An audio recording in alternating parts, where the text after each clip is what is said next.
Hi, I'm Mallory, and in today's video, I'm going to be talking to you about sleep.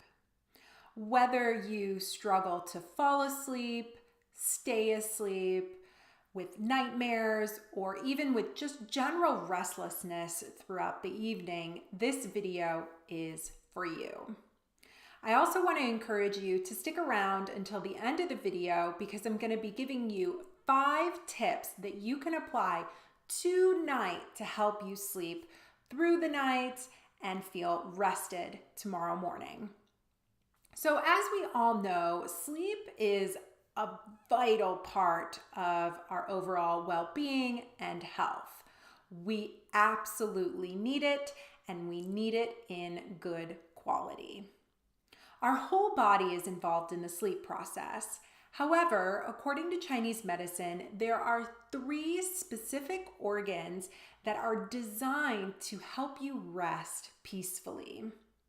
Those 3 organs are your heart, your liver, and your gallbladder.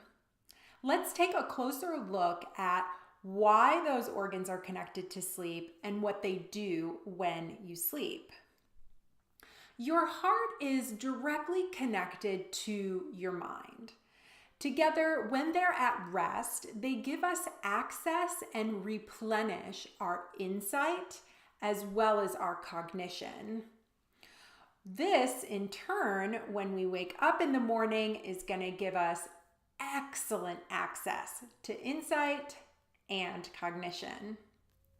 Our liver is going to be resting, repairing, and detoxifying while it sleeps. This is helpful to us for the next morning when it is ready to take in new food and process that because it too was able to rest and repair in the evening. The gallbladder is going to serve in a similar way. It is also going to rest and repair in the evening time, but it's also going to help rebuild blood as well as repair cells.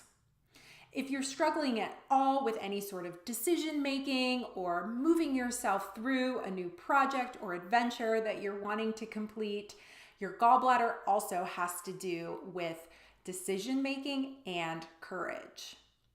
So let's give our gallbladder a little bit of rest and help our decision making process the next day.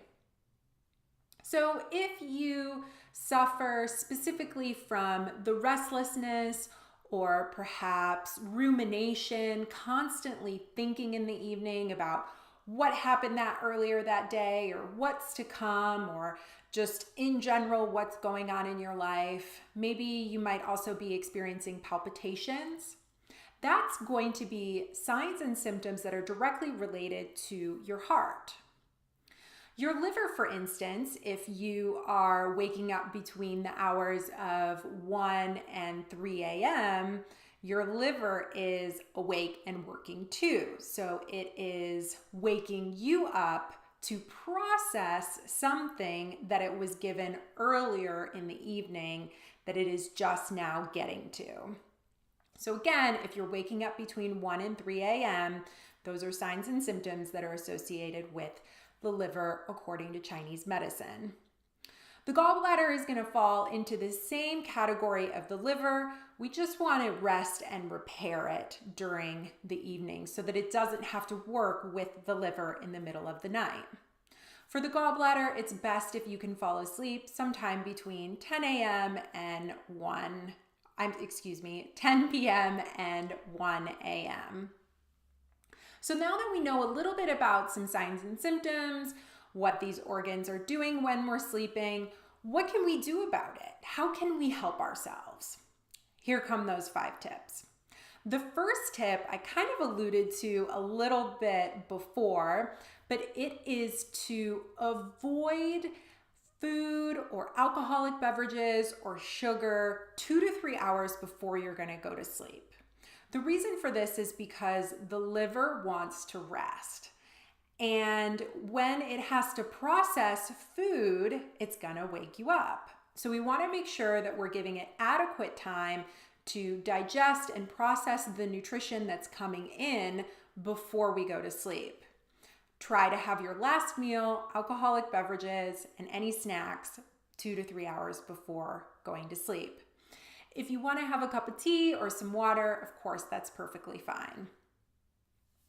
So we also want to, for the second tip, is to jot down any sort of things that need to be done the next day. Anything that's kind of looming over us. Consider it a brain dump.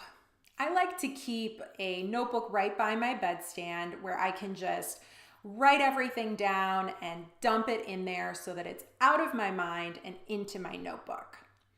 This is going to also be a really nice exercise if there's anything that's emotionally concerning you, something that's really hurting your heart or just an overall concern to you emotionally. Put it in that notebook. Get it out of your heart, get it out of your mind, and onto that paper so that you can rest peacefully. The third tip is going to make your room as dark as possible. Close the doors, put curtains over the windows, maybe even consider putting your phone on airplane mode or in another room to completely distract yourself from being woken up by any sort of light stimulation. This is going to help your body to go deeper into that dark, deep sleep and then to return awake the next day completely replenished. The fourth tip is going to take place when you're already settled into bed. So you're in your most comfortable position that you know you're likely going to fall asleep in. And I want you to take a big inhale through your nose for a count of 3, and then exhale through your nose for a count of 3. Inhale through your nose for a count of 3 and exhale through your nose for a count of 3.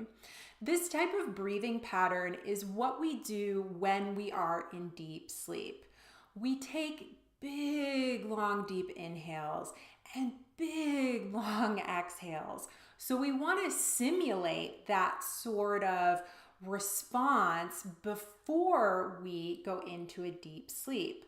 We want to send this signal to our body that we're preparing for sleep, for rest, and relaxation. The fifth and final tip is going to be to pick 1 or 2 very short words and repeat them in your head as if they were a story or a lullaby.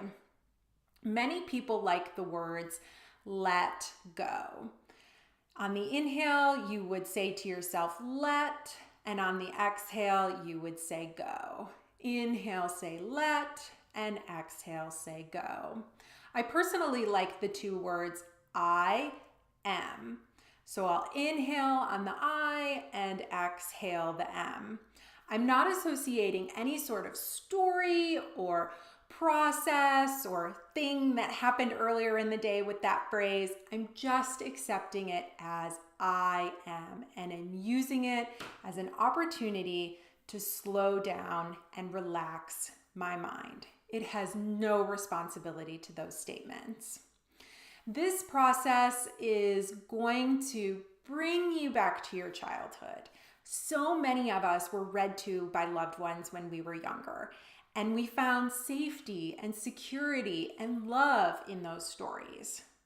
By repeating 2 simple words to yourself, you are opening yourself back up to that childhood, that safety, and that security. And that is going to help you fall asleep. I hope that you enjoyed the content in this video. If you have any questions at all, please let me know below. And if you want to take this a step further, I've created a guide for you to help you sleep. It includes the 5 tips that we talked about today, as well as some additional information. There's a link to that in the box below. Thanks again for watching, and I'll see you soon.